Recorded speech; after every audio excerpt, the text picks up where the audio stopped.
Okay, so inshallah, just to let everyone know, tonight at 9 p.m. Eastern Standard Time, I'm going to do the story of Baraka, who was the stepmother of the Prophet Muhammad sallallahu alaihi wasallam. She was like a stepmother to him. She raised him uh, after the death of his mother.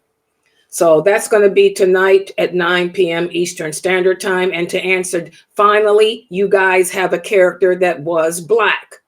Okay. Yes, a lot of you are so into the color issue. Yes, she was Abyssinian. She was from Ethiopia. She was African. Okay. So we'll do her story tonight, inshallah. So let's get started on this class.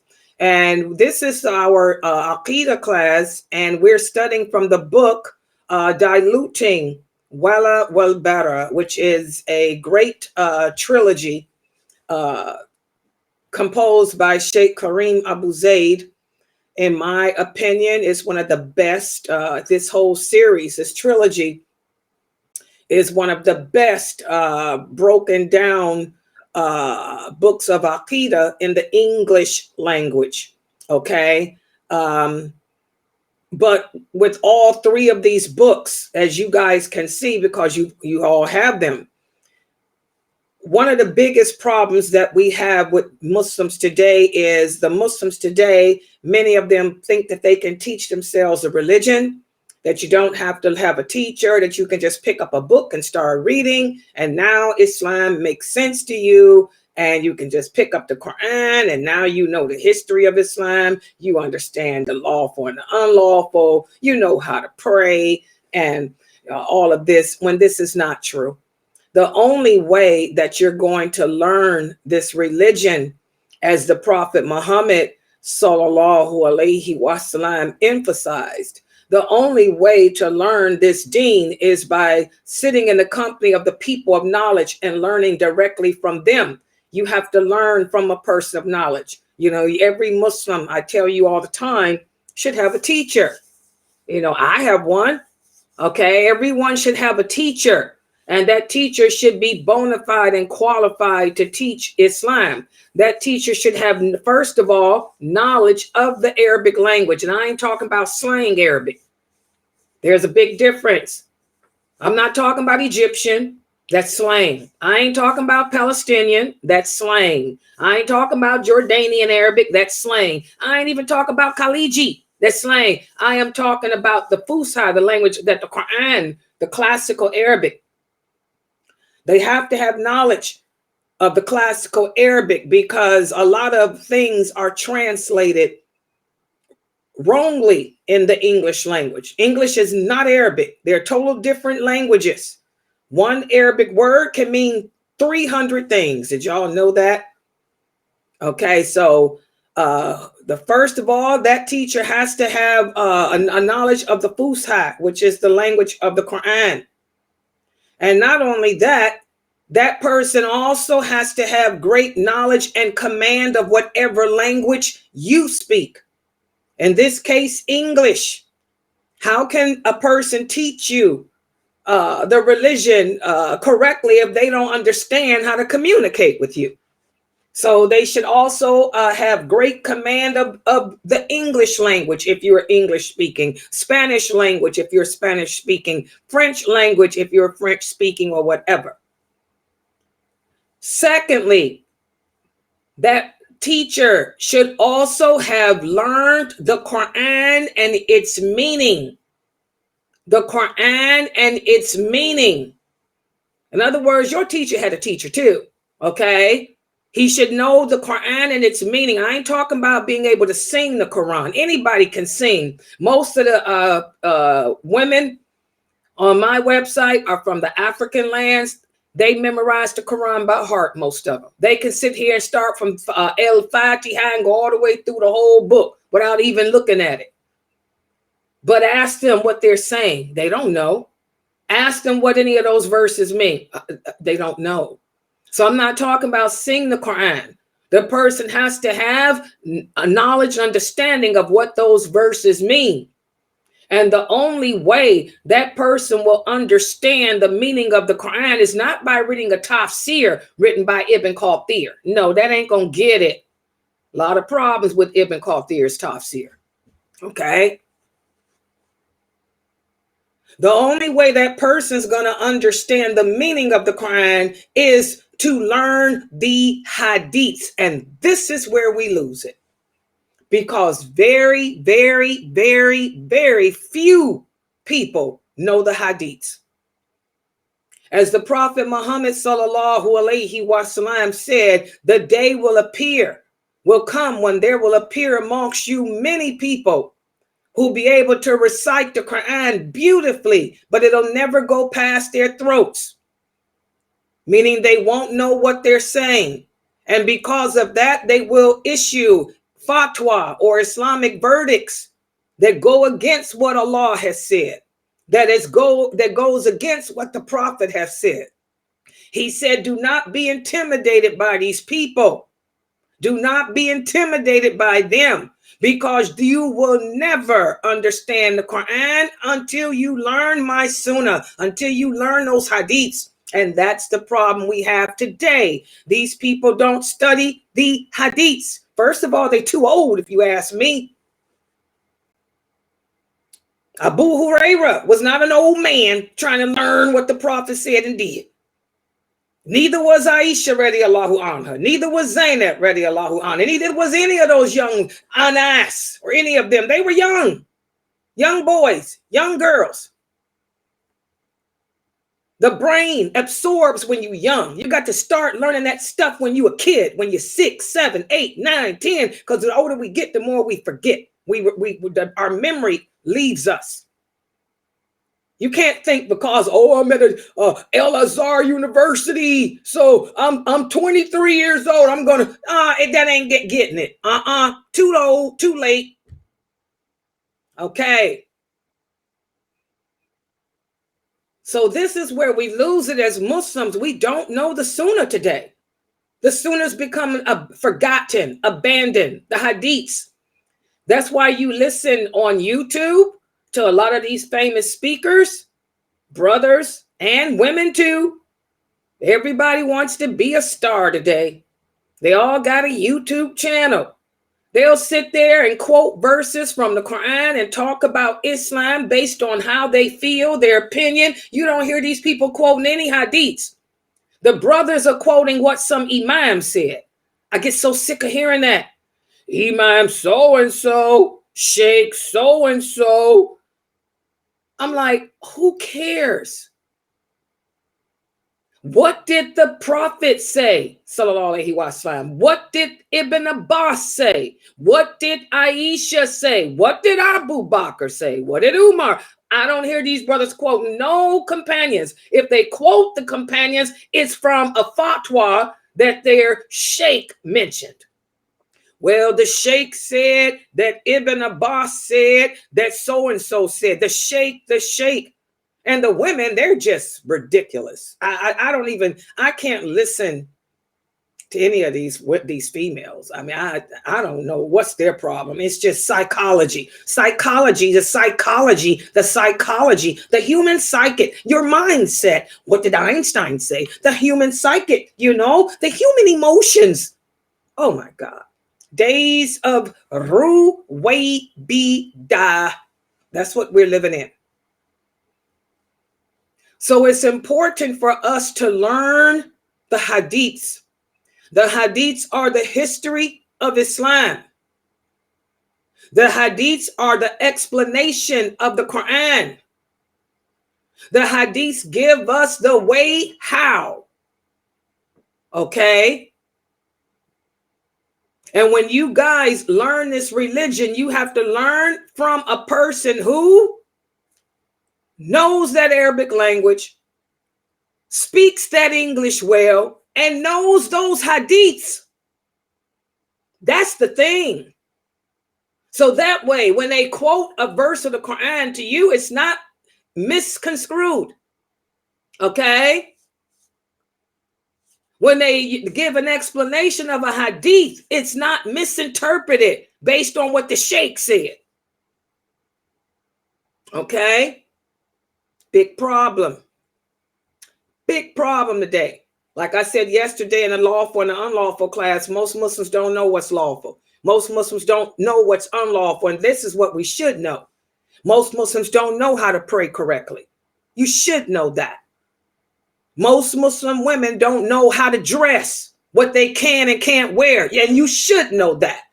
Most Muslim men don't know what their obligations are. And they're supposed to know that. But we don't, because we don't know the hadith. So these books that's written by Sheikh Karim Abu Zayd, you guys need to buy it. Buy them all, the whole trilogy. We're studying volume 1 and almost at the end of it. That's why I'm trying to get you. Let me put that picture up of volume 2. For those of you who have not yet ordered the second, which is volume 2 of this book, this is how it looks. It's just like the blue, but it's red. The book is $19.99. It's over 500 pages. $19.99 is very cheap. This book is worth much more than that. It's worth over $100 if you ask me. Okay? But this is volume 2 of Diluting El Wala Wal Bara. This volume speaks about awakening faith in a non-faith centered world, which is what most of us live in. So you want to buy this now because we're in the part 2 of the volume 1. And these chapters that we're going over now, they really serve as an introduction to this volume 2. So go to Amazon.com and buy the book. It should be a part of every Muslim's library who speaks English. Because, I'm telling you, I've been teaching Islam for a long time. Okay? I'm not new at this. I've been teaching it longer than most of these brothers that y'all listen to. They ain't been teaching as long as I have. Subhanallah. That's the truth. I'm older than all of them, too. All of them. I think I'm older than Karim Abu. I think Karim Abu Zayd may be the same age as me. I think me and Karim Abu Zayd are the same age. Okay? I'm not no new chicken at this. But anyway, guys,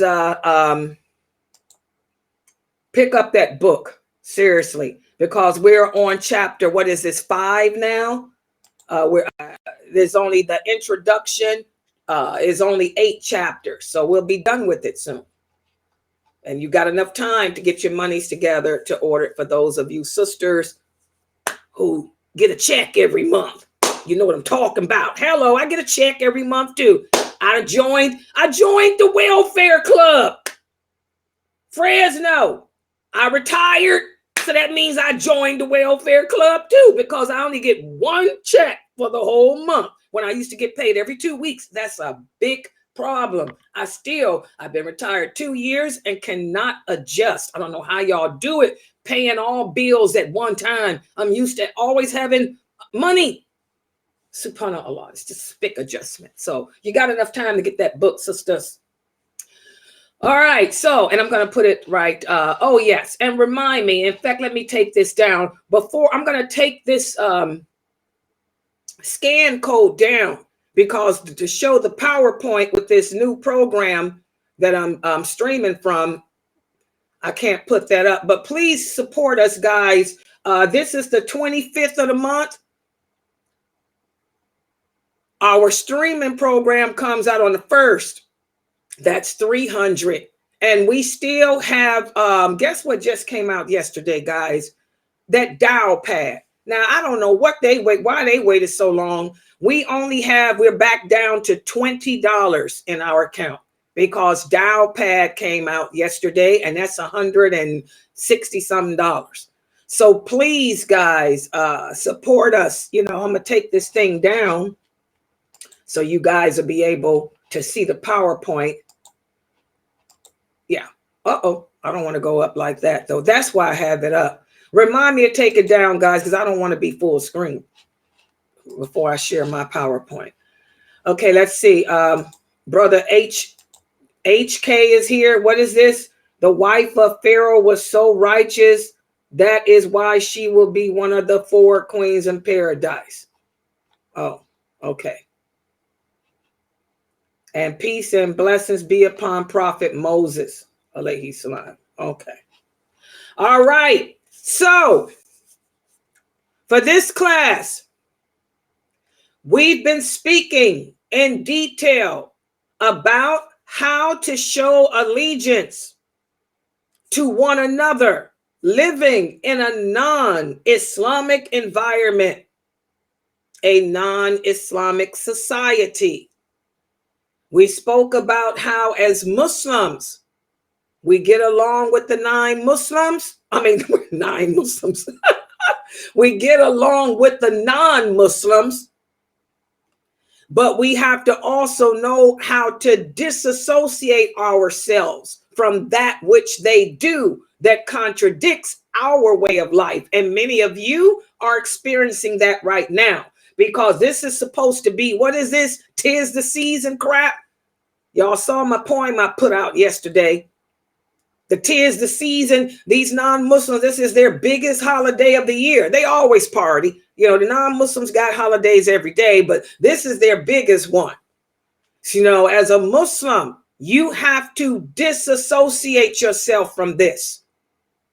This is better. This is better. Disassociation, meaning that we cannot take part in these festivities. Why? Why come we cannot take part in these festivities? Because our allegiance is not to this. That's the problem. Muslims today are celebrating non-Muslim holidays and making their own holidays up too. Because in the Muslim countries, they done made up some crazy holidays.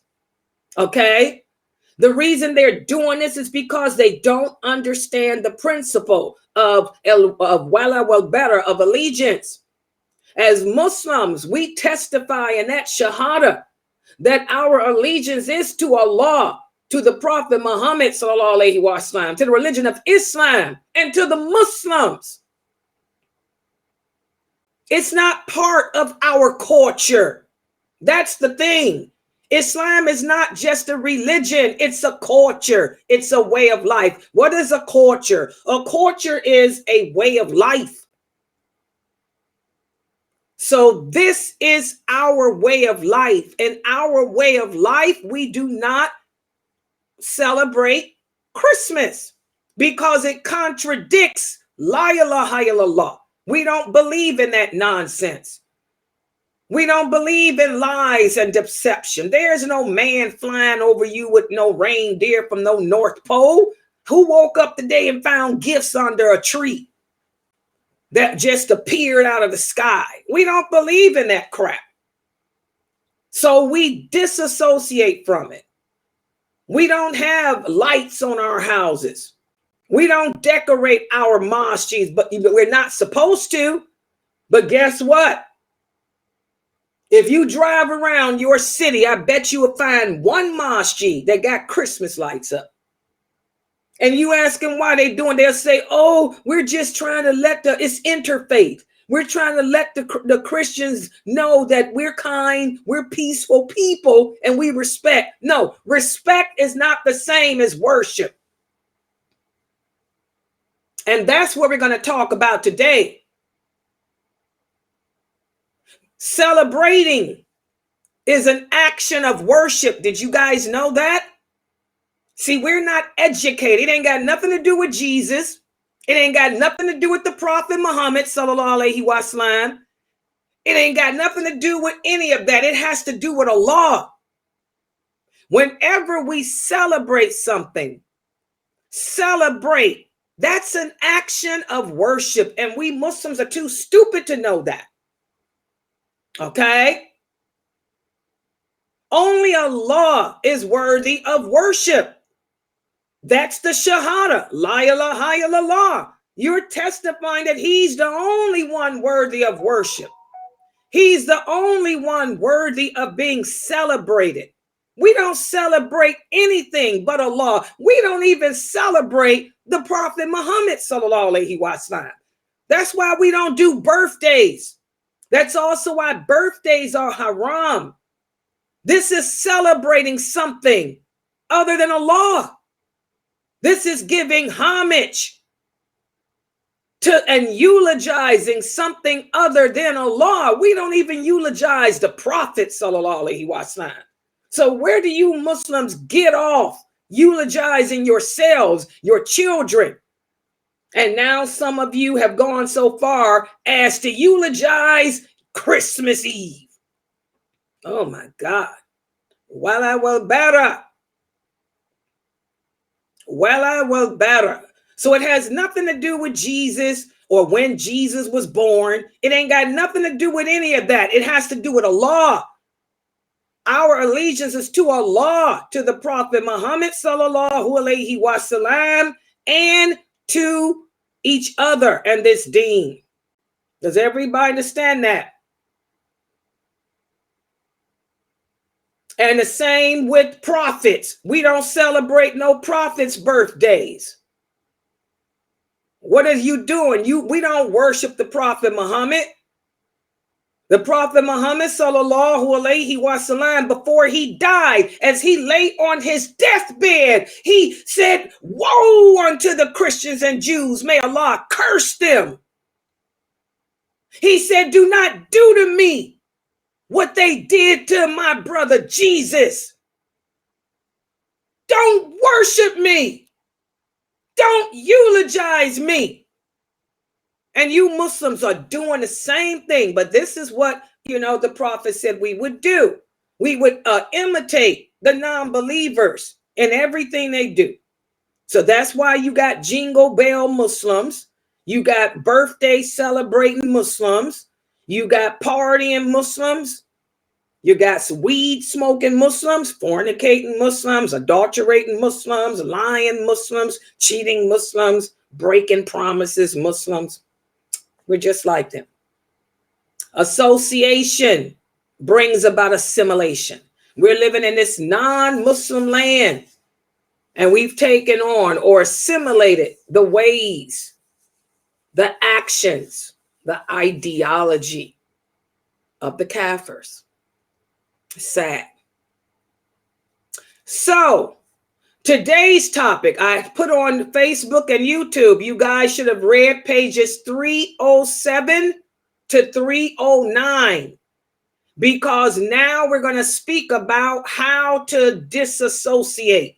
How do we live in a non-Muslim society and environment and disassociate ourselves? So let me put the PowerPoint up on the screen. And y'all know I have to do this this way. So let me take this down. You guys can watch the snowfall while I work this screen. Hold on. This comes down because I'm not using Zoom now. Now I'm going to go to Wala Well Better, which is my PowerPoint. So that's on my screen. Now I'm going to go to my stream program. Click on this. Click on this. Click on Wala Well Better. And click on this. Click back here. I don't have anyone to help me like these brothers have, so it's all Layla.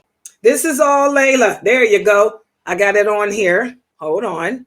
Now what I'm going to do, so as we don't get, you guys can copy the PowerPoint too, I'm going to take this down, because ain't nobody in my Zoom going to remind me. Okay. And watch this. I learned how to maximize last night. Hold that point. Now you all can see me on the social platforms, the PowerPoint. Now I got to make the Zoom people see. So give them a second here. Hold on. Zoom people, because they can't see. Hold on. Yeah, I'm on all different platforms. I'm a one-band woman. I didn't say man. I said band. One band woman. All right. Okay. Good job, Layla. I'm proud of myself because I did that. And I'm not having an anxiety attack. Okay. So now let's get this PowerPoint working. Started at the beginning. Inshallah, you guys can still see. I got my other screen open where I can see on my, what's this, tablet? Okay, there's my tablet. Wow, looks good. Layla, you're doing good. Okay, today we're going to speak about those people who are deserving of nothing but complete. I repeat, complete. I repeat again, complete disassociation from us. In other words, we disassociate from these people. We don't get involved in their garbage. And this was pages 307 to 309, and that's the blue book, not the red pill, the blue pill. You guys know what I'm talking about. I'm a 1980s and 80s girl. We're not taking the red pill. We on the blue pill. Morpheus. Okay. So let's get started. The people who are deserving of disassociation from us. That means we don't show no allegiance to them at all. We don't show no loyalty to them at all because their lifestyle, their culture, their ideology totally contradicts our principles, our ideology, our culture. And I want y'all to remember our culture is Islam, which is total submission to Allah. That is our culture as Muslims. So this group includes anyone who disbelieves in Allah. If a person tells you that they don't believe in Allah, or as they would say in English, I don't believe in God. How many of you have heard people say that? This is a time of year, bah humbug, I don't believe in God. Or they say they don't believe in angels. You may find some people who say they believe in Allah, but they don't believe in angels. I used to work with people like that. I used to work with some people that say, I believe that there is a God, but I don't believe that there are any angels. Well, if you don't believe in everything that Allah commands you to believe, then you're not a believer. You're an unbeliever. Or a person says they don't believe in Allah's books. Believe it or not, we have Muslims.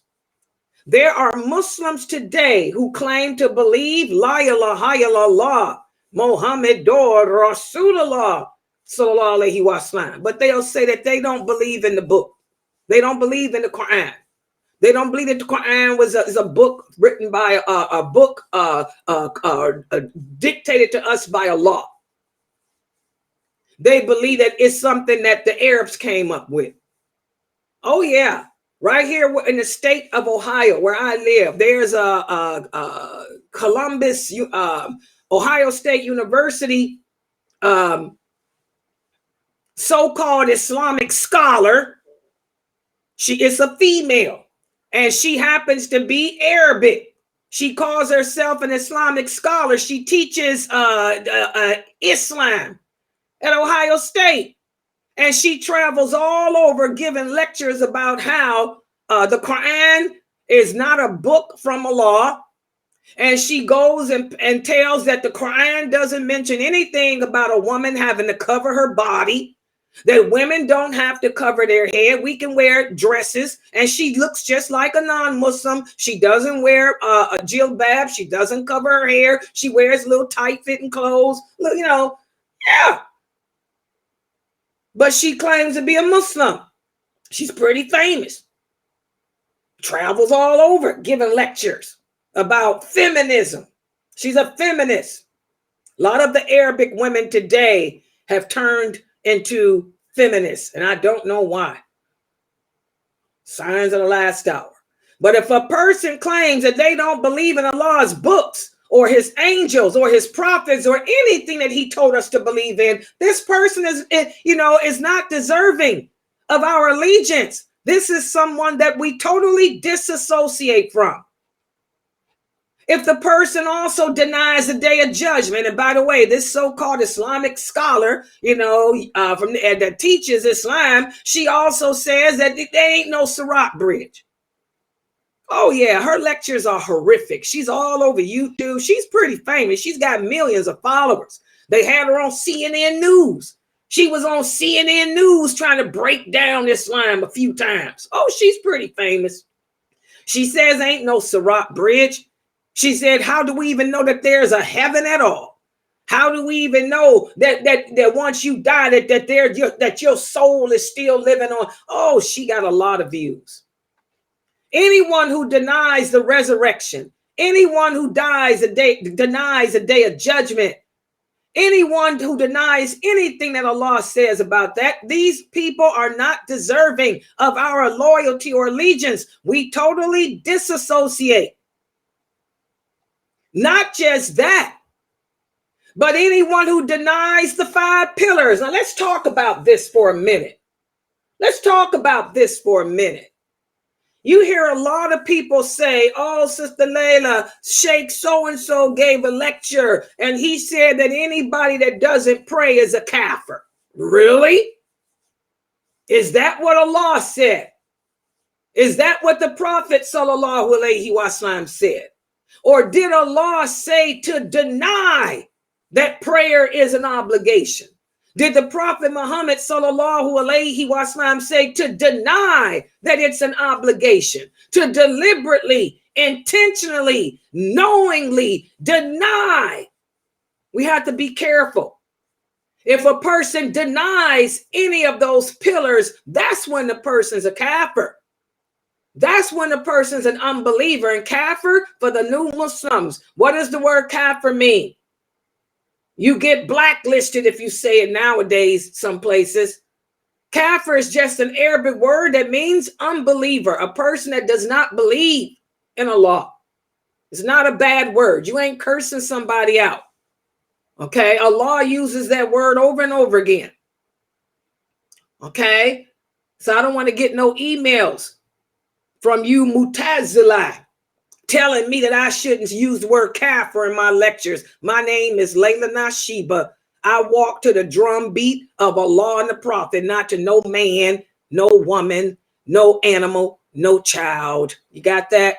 Wrong, sister. All right. There's a lot of Muslims out there, believe it or not, guys, who do deny that you don't have to pray. They also deny that you have to fast. There are some sets and groups out there who will say, oh, we believe in Allah, but once you reach a certain level of understanding of Tawheed, you don't have to pray anymore. You don't have to fast anymore. Those are Sufi sets. Those are Mutazila people. We talked about that group of people when we did the first of this trilogy. The first book written of this trilogy by Sheikh Karim Abu Zaid, entitled Get to Know Your Lord. In that book, he breaks down some of these Mutazila groups that believe that prayer is an obligation, that don't believe that prayer is an obligation. They don't believe that fasting is an obligation once you reach a certain level of understanding of Tawheed. Let me give an example. I remember about 10 years ago, I had a young girl come into my classes to learn.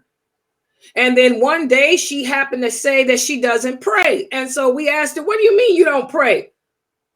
She said that her father told her that since she's been coming to my classes and learning Islam from me, and she has such a great understanding of Tawheed, that she don't have to pray anymore. I said, oh my God. I said, your father's wacko. Your father's crazy. And that just shows me you ain't learned nothing from me. Subhanallah. So anyone who denies any of those 5 pillars of Islam, this is a person that is not deserving of our allegiance, our loyalty, our commitment. So we disassociate from them. Also, anyone who engages in worshiping others along with Allah, y'all better get it together. This birthday crap. That's why we don't participate in that garbage. Celebrating a birthday. This is an action of worship. You worshiping your child. You're teaching your children that just because they were born, they are deserving of gifts. They are deserving of candy. They're deserving of a cake. People are supposed to bring them presents. That's an action of worship. The only one deserving of that is Allah. Only Allah is to be eulogized. Only Allah is to be praised and glorified like that. Like I said, not even the Prophet Muhammad sallallahu alaihi wasallam.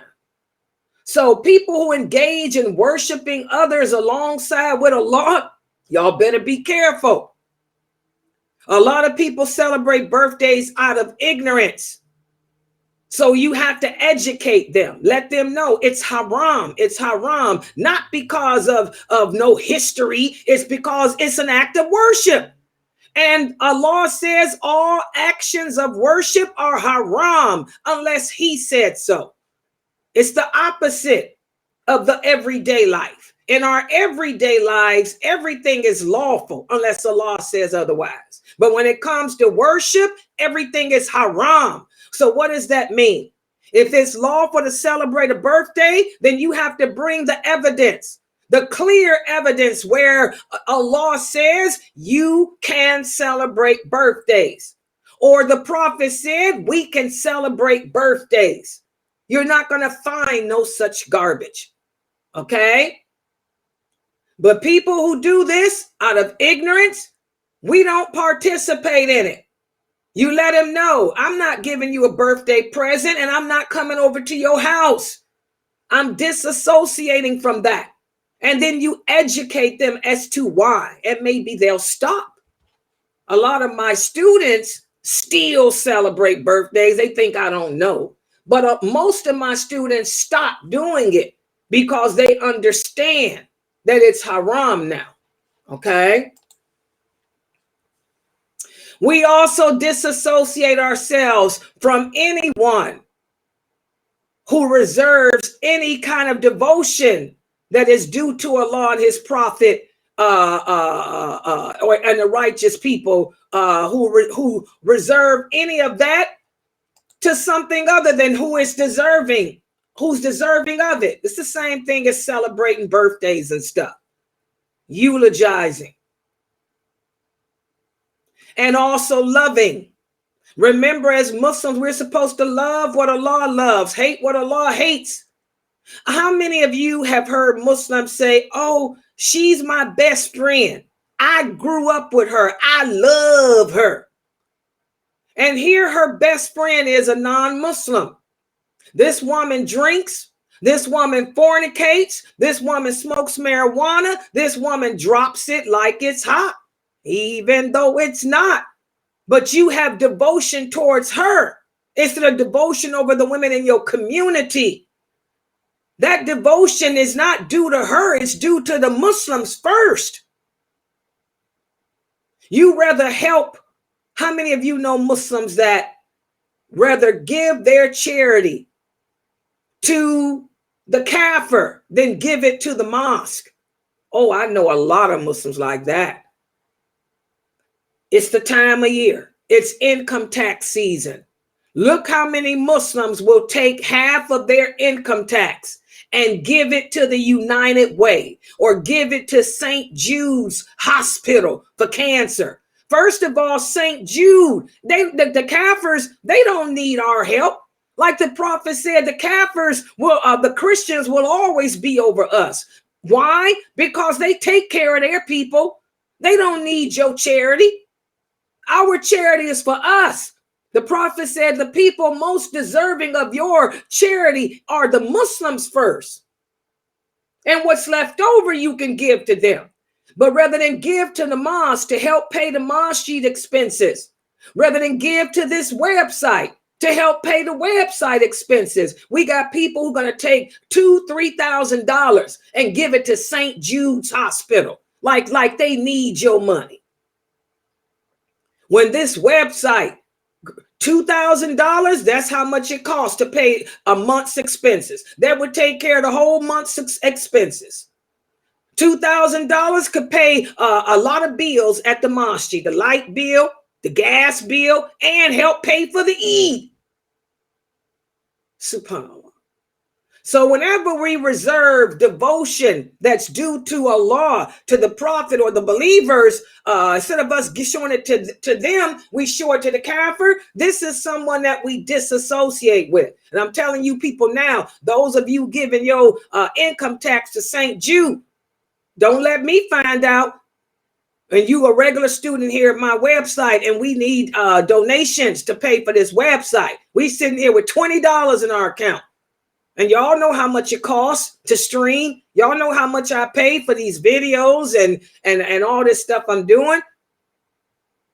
SubhanAllah.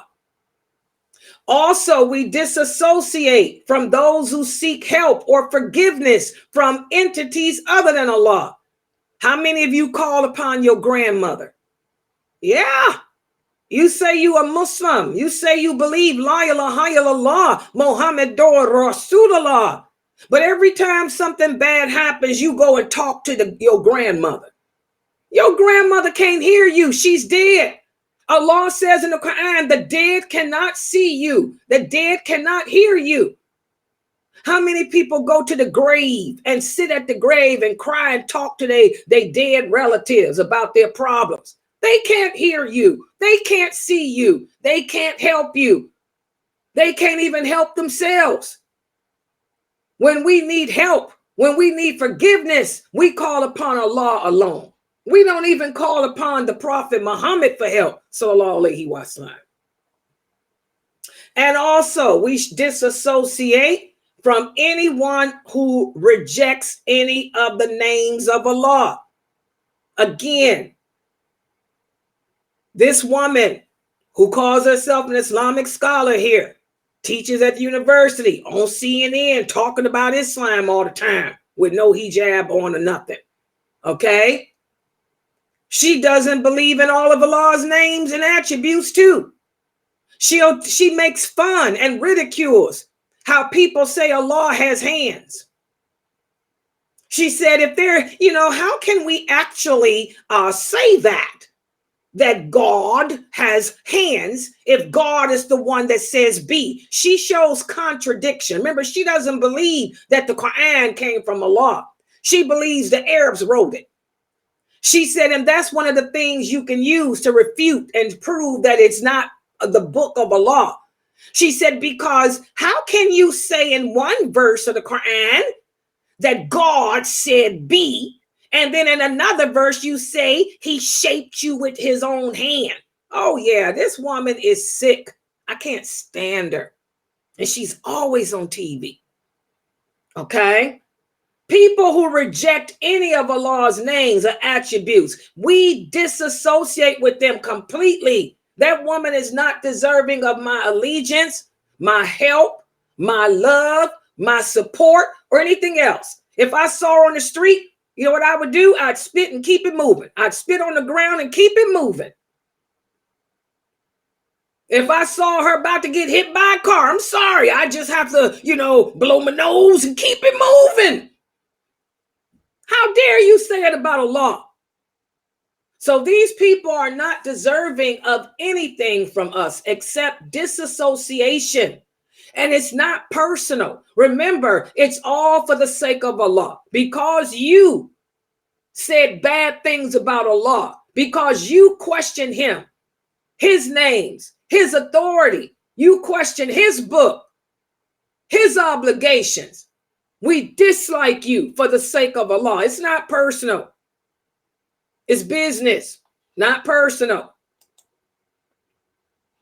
And also when we talk about disassociating from people, also people who follow a path other than that of Islam. Some of my co-workers, right before I retired, the last place I worked, a lot of my co-workers were Wiccans. Y'all don't know what a Wiccan is? They practice witchcraft. Oh, I worked with a lot of women who were witches. And they kept telling me, oh, witchcraft is not what you think, Miss Layla. We believe in Mother Nature. They believe in Mother Nature, and we deal with the earth. and the elements. I remember they used to always try to put together different herbs and spices and things, and they would bring it to me for my arthritis. I wouldn't take none of that stuff. But this was before I had my knee surgery. That's why I had to retire. They said, oh, Miss Layla, I got some salve I can put together from the Mother Earth. Mother Earth produces all kind of things that can help.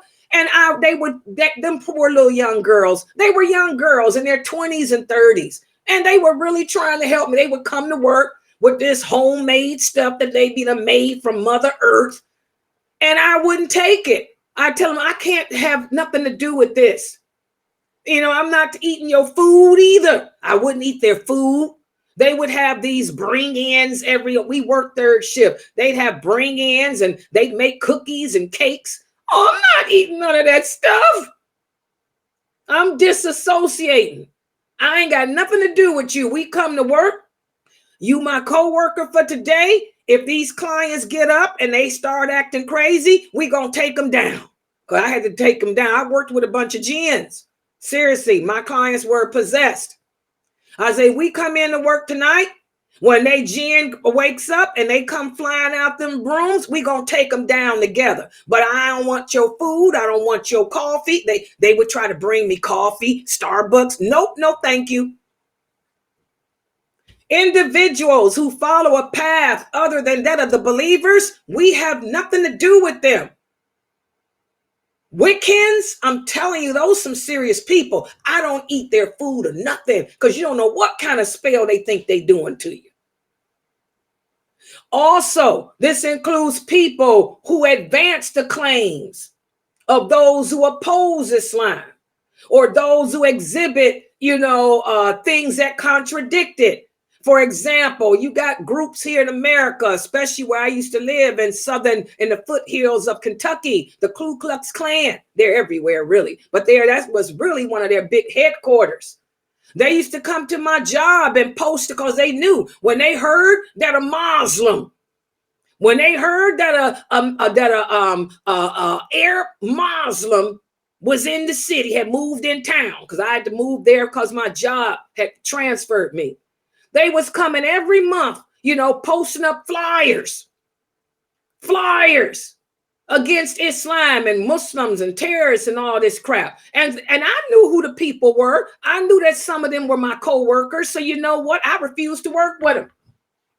I went to HR and I told them, I know that Jim Bob had a mask on because they always put masks on when they come put their flyers up. But I know Jim Bob is a Ku Klux Klan. I refuse to work with him because I feel like my life is endangered and it's my civil right to protest. So Jim Bob couldn't work with Layla. Nancy Hill over there, even though she had her mask on, I could tell that was Nancy Hill who put that flyer up because she got a big behind. I ain't working with her either. I said she couldn't hide her butt. So Nancy Hill couldn't work with Layla either. Anyone, you distance yourself as individuals, even on the job, guys. You distance yourself, from anyone that opposes Islam or exhibits some type of behavior that could compromise you and the Muslims and our belief system. I refuse. And I was a union steward. They gave me, honey, HR didn't bother Layla. They knew I would put a grievance in and unfair labor practice in a heartbeat. Only certain people could work with me, the Wiccans. And that's a shame. All my co-workers were Wiccans. But I wasn't having none of them clans people with me.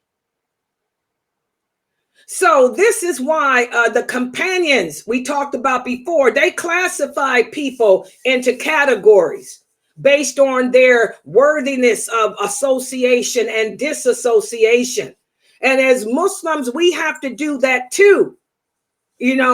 Living in a non-Muslim society, like I'm using my job as an example because a lot of us have to work. And that's the only time I come in contact with non-Muslims because I stay home. I'm a Muslim woman. My home is better for me. I don't leave my home to do nothing, but I accept work when I was working. So I classified my co-workers that way. Who can I be with, totally distance myself from? Well, I'm totally distancing myself from those clans people. I ain't got no choice but to work with the Wiccans. But I ain't eating their food. I ain't participating in none of their gatherings. When they would have meetings, I wouldn't participate in their meetings unless it was a union meeting. Union meetings, yeah, but personal meetings to talk about what we can do to make life better for the individuals, our clients, I didn't participate in that. So we have to have that same type of way of classifying people in order to live here in these non-Muslim environments and function here effectively. And so now what we're going to do is give an example, some examples of different types of disassociation. And the first one here is severance. What does that mean? This means to abandon or distance yourself from something. It entails leaving something behind or excusing yourself from an obligation. It means to heed a warning and free yourself of an obligation. For example, Allah says in the interpretation of the meaning, freedom from all obligations is declared from Allah and his messenger to those of the unbelievers with whom you made a treaty. What is Allah talking about in this verse? Well, remember, guys, when the Prophet Muhammad sallallahu alaihi wasallam migrated to Medina, the Jews lived amongst the Arabs. So the Prophet went into a treaty with them so they could live and get along together. But the Jews broke the treaty. And when they broke the treaty, that's when Allah sent this down, said all the obligations and all the things you agreed to with them is null and void because they have actively opposed you. What happened was, remember, we talked about it in Mukhtar's class. They joined with the Quraysh to fight against the Prophet. They betrayed the Prophet, sallallahu alaihi wasallam, and tried to come from behind and attack him and the Muslims. So they broke their agreement, their treaty. They are actively opposed or helping the opposition against them. So that means we can abandon that. We can just excuse ourselves from that obligation. Everybody understand that? You at your job, you make an agreement with your co-workers that as long as they respect you, as long as they respect your way of life, we can work together with no problem. But if they start talking about Islam, talking about your religion in a bad way around you, then whatever agreements we made is null and void. I'm going to go to HR now, and I'm going to ask HR to remove me from this place, to put me in another office, another building, another environment. Okay? So severance, that's how we can disassociate. Okay? And again, this happens, you can free yourself from any obligations or commitments that you made, with non-Muslims or whatever, if they end up breaking that by opposing you and aiding the enemies against you. Okay? Listen to what Allah says in the interpretation of the meaning. O you who believe, the unbelievers are impure, so do not approach the sacred house of Allah after this year. What was this verse talking about? This was after the conquest of Mecca. That's why you got to know them hadiths. The hadith is an explanation of the Quran. This was after the conquest of Mecca, when the Quraysh converted to Islam. That's when the Prophet, Abu Hurairah tells us, the Prophet sallallahu alaihi wasallam said, go to the Jews And he said, "O people, the Jews, accept Islam and submit, and you'll be safe." He said, "Know that the earth belongs to Allah and his messenger, and I want to remove you from this land."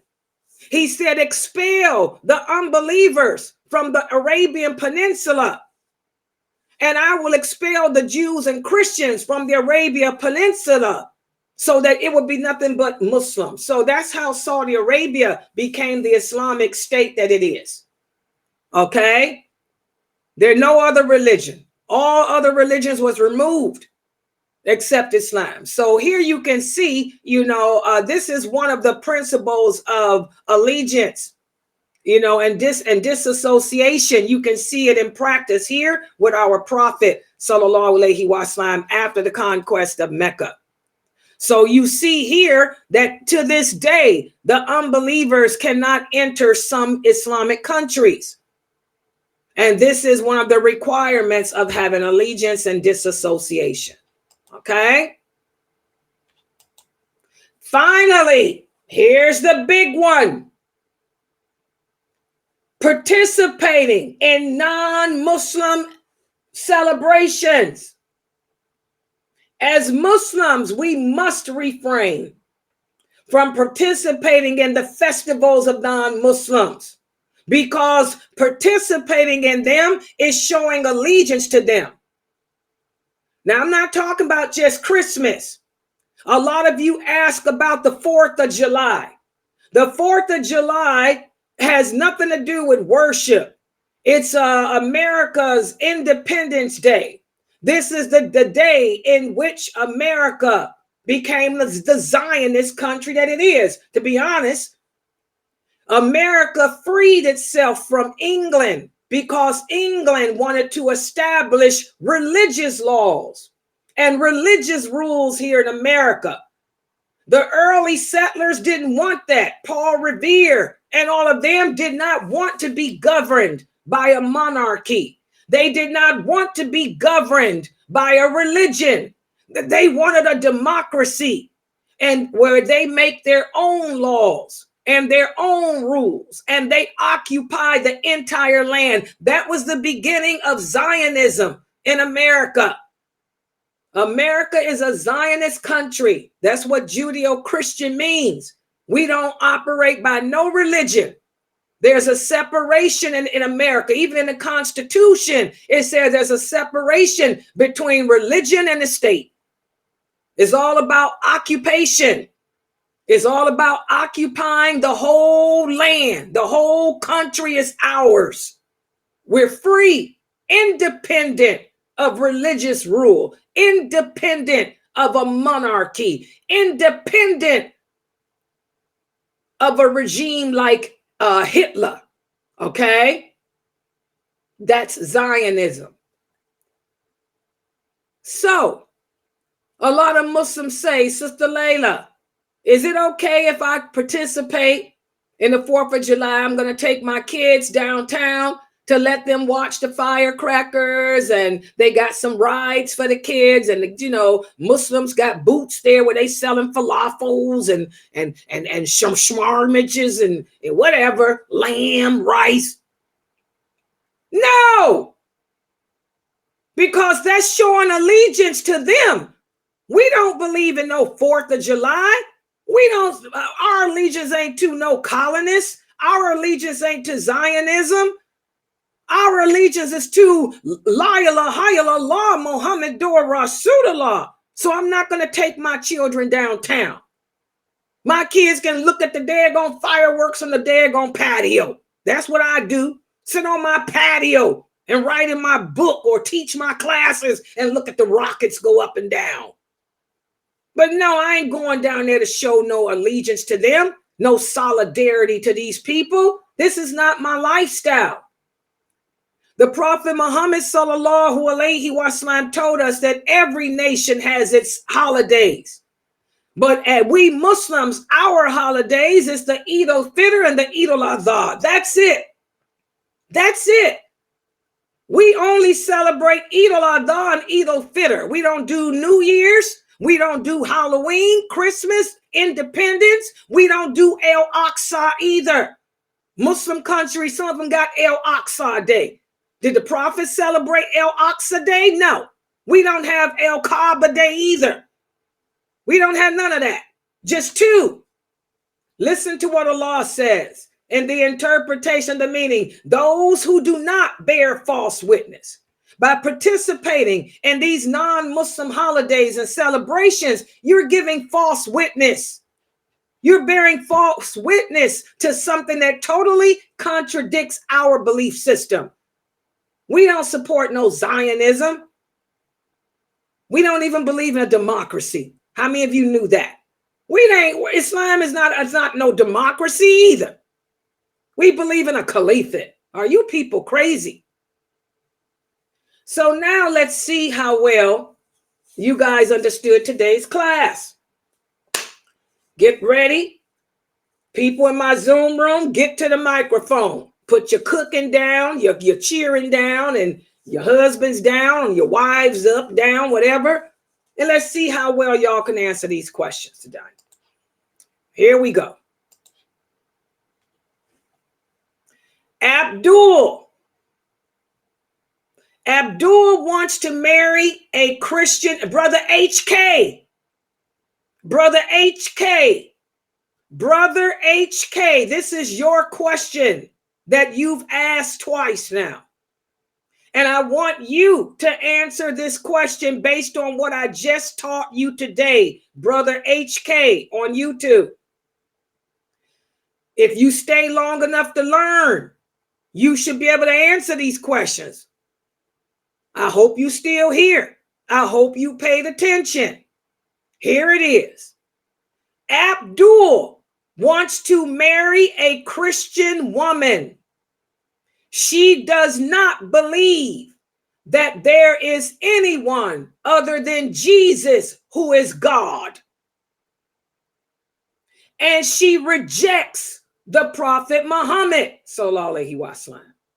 So now, is she lawful in marriage to you? Why or why not? Read the question. This is Brother HK's question. He's been asking this question since this weekend. Well, now we're going to answer it. Hopefully, he can answer it himself based on today's class. Look at the key words. This woman is Christian. She does not believe that there is anyone worthy of worship except Jesus. She don't believe that there's no other God but him. I ain't talking about a prophet. She believes he's God Allah. And she rejects that the Prophet Muhammad was even a prophet. She rejects the Prophet Muhammad completely. This is Brother HK's question.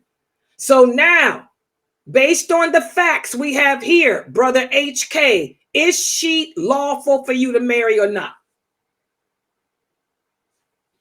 I'm going to stop my screen share just so I can see him. Y'all bear with me because now I'm getting ready to go to Zoom. And I'm getting ready to put my screen up here.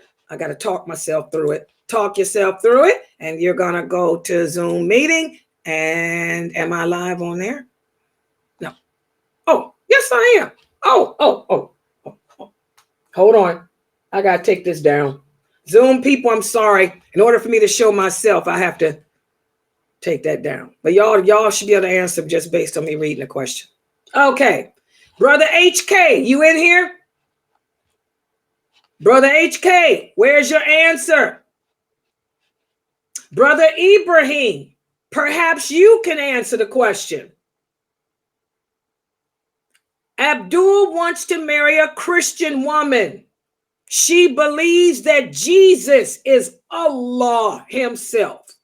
And she does not believe that a Prophet Muhammad ever existed or was anything or is anything. Is she lawful for you to marry? Based on what we've talked about from the Quran, from the authentic hadith, what wala wa better means and all of that. Who can answer that question, guys? People in Zoom. Amina Fresno, is she lawful for marriage? Why or why not, Sakina? Tell me why or why not, Sakina. Sakina said no. She cannot be married. Why not? It's clear. Why not? In other words, break your answer down, Sakina.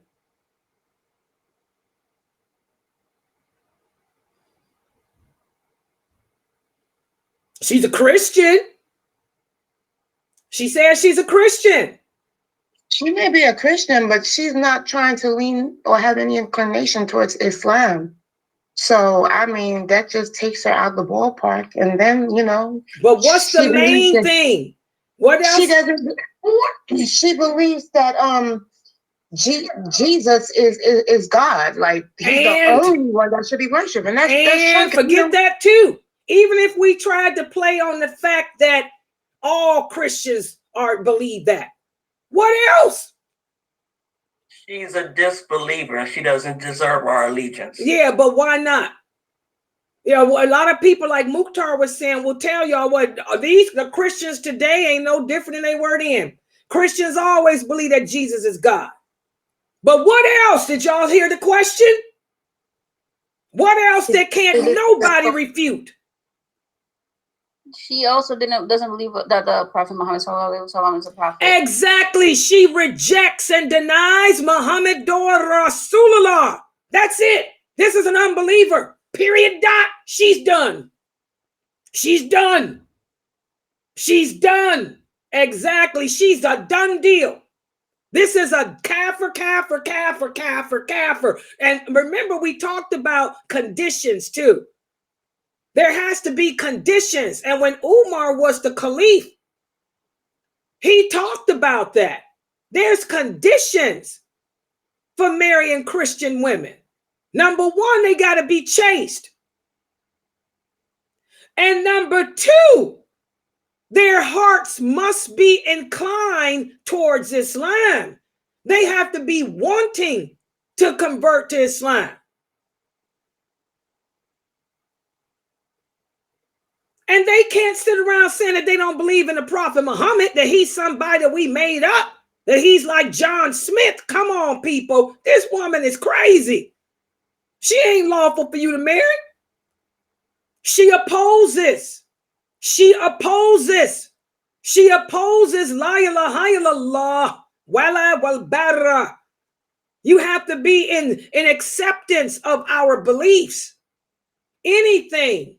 Anyone that contradicts our beliefs, we disassociate with. And that's why the majority of the people will tell you a man cannot marry a woman like that, because we distance ourselves from anyone who got anything bad to say about our Prophet Muhammad. Sallallahu alaihi wasallam. Okay, we can play the part about she think Jesus is God. But don't you dare talk about our Prophet Muhammad, sallallahu alaihi wasallam, in a bad way and have bad thoughts about him. I distance myself from you. Remember, our allegiance is to Allah. Our allegiance is to the Prophet Muhammad, and our allegiance is to the Muslims. So no, she's not lawful in marriage. No, she ain't no different than a Hindu. She no different than a Buddhist. You cannot be half. You can't say that I think Jesus is God, and I don't like your prophet, and I don't think he was a prophet. But a bounced little non-believer. Y'all understand that? And that's why the scholars tell you, no, we got to look at those three conditions. Those conditions that Umar tried to let the companions know about. The heart has to be inclined towards Islam. Okay? This woman ain't got no heart inclined towards Islam. She don't even believe in Allah nor our Prophet Muhammad. Sallallahu alaihi wasallam. All right. Okay, that was easy. Let's look at the next question. Let me go to this again. For you guys on Zoom, just listen to the question because I'm not going to be able to do it like that. Hold on. Is that it? Yeah. Okay. Okay. Inshallah. Uh-oh. Wait a minute. What did I do? Oh, I got to take it down. I'm sorry. Okay. I got to turn it on for y'all. Okay. Here we go. Let me make it large. All right. This is the next question. Juno does not believe that Allah is all-knowing, but he claims to be Muslim. So we still show allegiance to him. He is still deserving of our complete allegiance. Is this statement true or is this statement false, and why? Who can answer that? Is this statement true or is this statement false? Who can answer that? Juno does not believe that Allah is all-knowing, but he believes everything else, he says.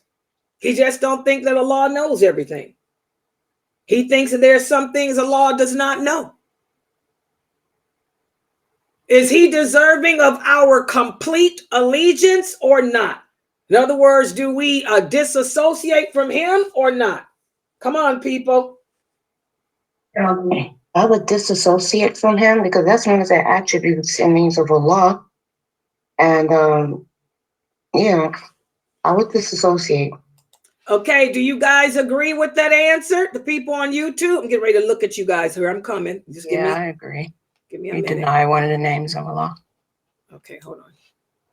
People on YouTube, I'm getting ready to, there I go. Now y'all can see me. Hold on. This is so weird. Flipping back and forth, back and forth. Okay. Do you people agree on YouTube and Facebook and Twitter and Twitch? Y'all agree too? Trovo? Oh, there's Trovo. Okay, good job. You're right. We talked about that. He's not deserving of our allegiance. You're going to reject even one of Allah's names, to reject even one of Allah's attributes. We disassociate from you completely. Y'all understand that? Completely. I have nothing to do with you. If you're to reject just one of Allah's names, oh no, that's just like in the first scenario. The woman claimed that Jesus loved me and he's God, but she said Muhammad ain't nothing. Sallallahu alaihi wasallam. I'm sorry, sister, you got to bounce. Okay, good job. All right, let's look at the next one. Oh, how do I do it? This is so weird. Okay. Allow. Uh-oh. Hold on. Now I got to do it this way again. Go back to this. Oh. Okay. And make it. Okay. Where am I at? Where's my PowerPoint? Okay. Next question. What about this? You have an agreement to help your co-workers as long as they do not utter any abuses against your way of life or the Muslim population. One co-worker curses all Arab countries. So you call off the agreement to work together. Is this lawful in Islam? Why or why not? I'm sorry, Sister Lila. Can you repeat that question again? I only caught a part of it. You have an agreement to help your co-worker as long as they do not utter any abuses against your way of life or the Muslim population. One co-worker curses all Arab countries. So you break the agreement you had with them. Is this lawful or not? Is that lawful or not? What's this here? Yes, this is lawful because he broke the contract by saying an abusive thing about a Muslim country. So yeah, this is lawful. Good job.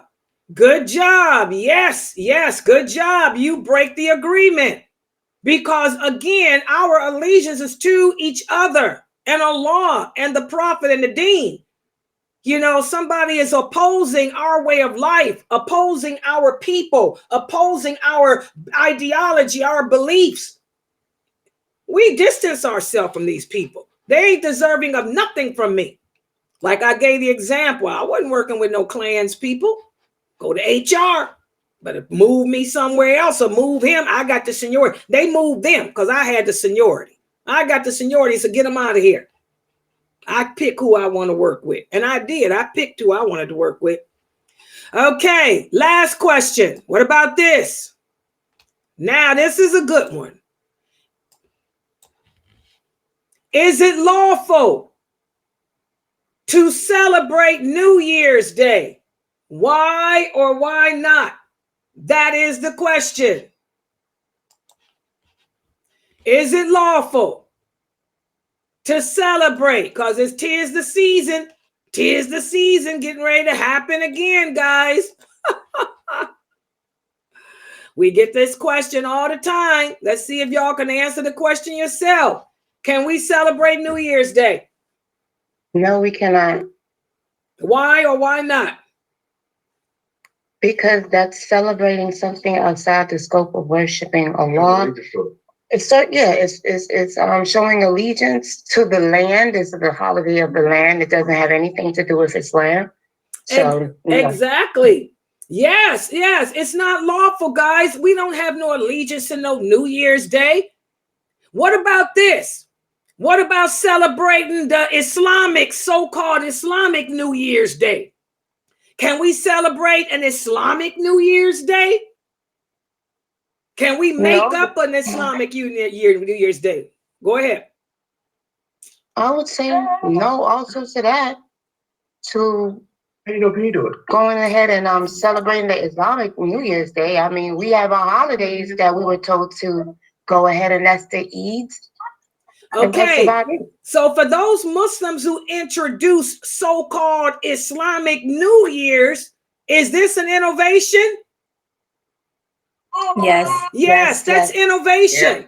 That's an example of innovation. We don't celebrate no New Year's Day. In fact, there's no such thing as an Islamic New Year. That's something that Umar did, but the Prophet Muhammad didn't do that crap. I mean, you know, they ain't got nothing to do with anything. It ain't nothing to celebrate. Umar wanted to be different than the non-believers, so he decided to start the Muslim calendar with the migration, the hijrah. But that ain't got nothing to do with anything. What day is this? This is December 25th, 2023, and that's the date. That's what day it is, okay? And when January 1st comes, it's just another day in a new year. But we don't celebrate it because our allegiance is not to a new year. Our allegiance is only to Allah, only to the Prophet, only to the religion and the Muslims. And the Prophet sallallahu alaihi wasallam didn't celebrate New Year's, so neither are we. Like he said, we only have two holidays, the Eid al-Fitr and the Eid al-Adha. Those are our two holidays. That's it. We don't have no birthday holidays. We don't have no New Year holidays. What about this? Can we celebrate the Prophet's night journey? No. Why not? It was an event, but it's not something that we should go ahead and celebrate, just like how people celebrate his birthday. Okay, but give me an Islamic answer. Why come we can't why is it we don't celebrate the night journey? It's a simple answer. It's not an act of worship. It is an act of worship when you celebrate. Okay, I take that back. Somebody else. Y'all got Geechee on the mic. My students, y'all should know how to answer this with Quran and Hadith. Hit it. Why come you can't answer it? Are you celebrating it? Most of y'all celebrate it. Would it be because that's innovation, adding something that we generally don't do? Yes, first of all, it's an innovation. that's introducing something new into this religion. Did the companions celebrate a night journey? No. And did anybody celebrate a night journey? No. That's an innovation. And what did the prophets say? What did the prophets say about innovations, guys? What's the hadith? Y'all got to get these hadiths. What did the prophet sallallahu alaihi wasallam say about innovation? What did he say about introducing something new into our religion? It'll be rejected? It will be, or are you supposed to reject it? No, we're supposed to reject it. Okay, exactly. The Prophet sallallahu alaihi wasallam said, anyone who introduces something into this religion that was not introduced by him, it must be rejected. So for all these Muslim countries and Muslim people who celebrate the Prophet's birthday, who celebrate Masjid al-Aqsa Day, who celebrate Kaaba Day, who celebrate Christmas, all that stuff is rejected. And it's showing that you have no allegiance, no wala, no barra to who you're supposed to have it to. Does everybody understand that? And that's how we answer questions. For the daya that's listening to me, y'all got to stop you reading fatwas. You don't answer people's questions from Islam Q&A website. You answer questions with the Quran and Hadith like I'm doing. It ain't about no history. You don't know the history of nothing. It's about La ilaha illallah, Muhammadur Rasulullah. The answer's always been that. It ain't got nothing to do with nobody knows when Jesus born. That ain't got nothing to do with anything. It's about, is your allegiance to Jesus or is your allegiance to Allah? That's what it's about. Wala wal barra, which is that shahada. Are you violating La ilaha illallah, Muhammadur Rasulullah? If we violate that, that's when your belief system is questionable. That's when you can end up in hell. A lot of us are going to be in hell forever, guys, because we think we believe in Allah. But because we didn't examine ourselves, because we didn't learn our religion as Allah commanded us to, because we didn't seek the right people to learn from, we let our jinn tell us, oh, she's too loud. She's loud. So because she's loud, I'm not going to listen to her. I'm going to listen to this famous person here who's telling me that I ain't got to wear hijab. Because he's black, I don't want to listen to him. I'm going to go listen to him because he's from Pakistan. We got to stop that and learn from the proper sources, the proper people, the real qualified people to teach. All right. Okay, we're going to stop right here. Subhanakallahumma wa bihamdika ashhadu an la ilaha illa anta astaghfiruka wa atubu ilaik. You guys did pretty good with this quiz. I'm very proud of how y'all answered it. You did good. So the next class we have